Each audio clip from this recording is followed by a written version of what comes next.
Why is BarbaraWeltmans.com Big Ideas for Small Business newsletter a great read this May 1st? Any information that you can gather from Barbara Weltman will be valuable information to help you in many aspects of your business. I'm honored to say that Barbara has been a friend of the community for several years now. And at one time, when we both could put it into our scheduling, we had a series of 30-minute discussions, or no, an hour discussion on Fridays at 9 o'clock Eastern Standard Time. I've been following Barbara for over 5 years, 6 years at least, and uh, the information. She has such a passion for sharing information about small business. You've heard me talk a great deal about her small business taxes.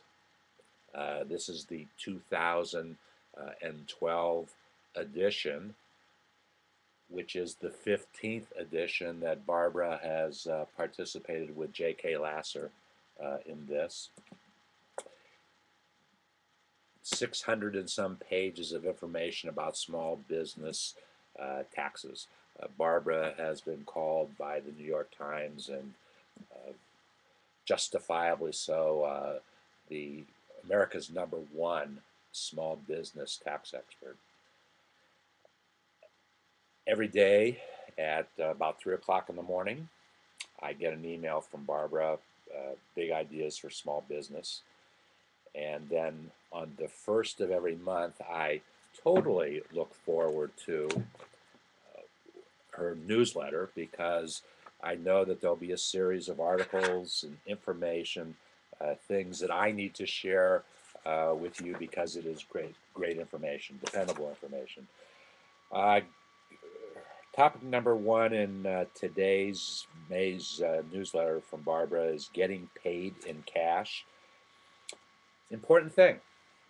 If you are paid in cash, how does this impact your reporting responsibilities to the IRS? What does the IRS and the Treasury Department have to say about this? Cash revenue, the way in which you are paid does not affect your taxable revenue. You must report cash payments for your goods just as you would payments by credit card, check, or electronic transfer, a la PayPal. I've just had a PayPal transaction in the last 24 hours. It's been very interesting. I don't use PayPal much, uh, but for the very first time on Sunday, I got involved in an eBay auction. Never had done that before, and I actually watched what I was bidding on all day long because it is something that we need in the community, and that's more server space, more cloud. We have to build a bigger cloud. And so I ended up buying 22 Dell laptops. I forget the model number. And they will become the basis of us building more uh, uh, capability to handle the bandwidth necessary to have 10,000 landing pages in the community. We'll need that much bandwidth to do it.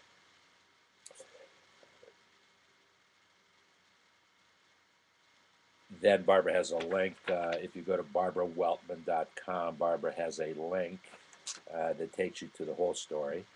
And 3 ways the cloud can save you money. Of course, that got our attention. Cloud computing can be an efficient and effective option for data storage, sharing, and security. Amen to that, Barbara.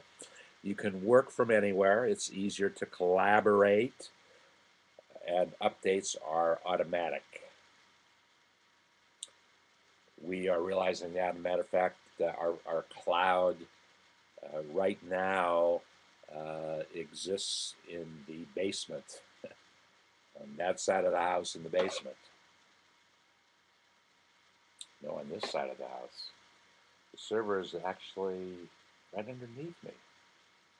Anyway, cloud computing, we understand all of that, and thank you, Barbara, for your information about it. Uh, it's an important concept of what we do in the community. And Barbara said there are three financial advantages. This is uh, where you must understand this and report this information to your accountant, to the IRS ultimately. It lowers your initial costs, absolutely yours. uh, Federal and state labor laws. No, actually, that's the next story. Lower your initial costs. I'll have to, I didn't link, I'll have to link and bring that information back to you, the other two. And then her third story was transitioning from micro business to small business. This one caught my attention also because it is really the essence of the community of what we are all about.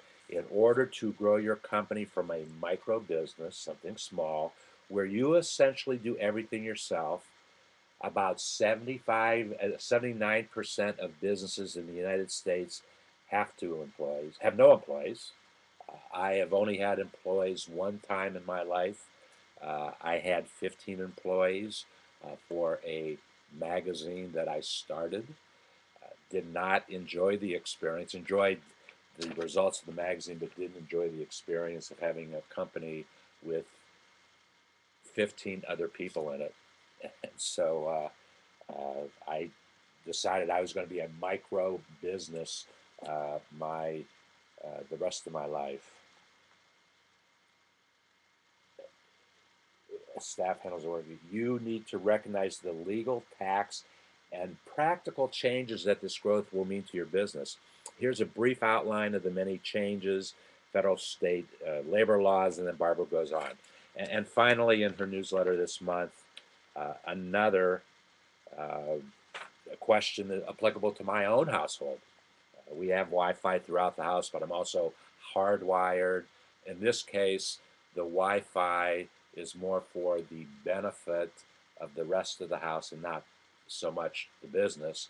The business is mainly uh, hardwired. Where I like, because of the video that we do, I like to have a hard line to the system. I've tried Wi-Fi in the past, and it works, but it doesn't work. It never worked consistently for me, so that's why I always want to be hardwired. But we've got other things going on in the house. We have visitors who come in and come into our wireless network.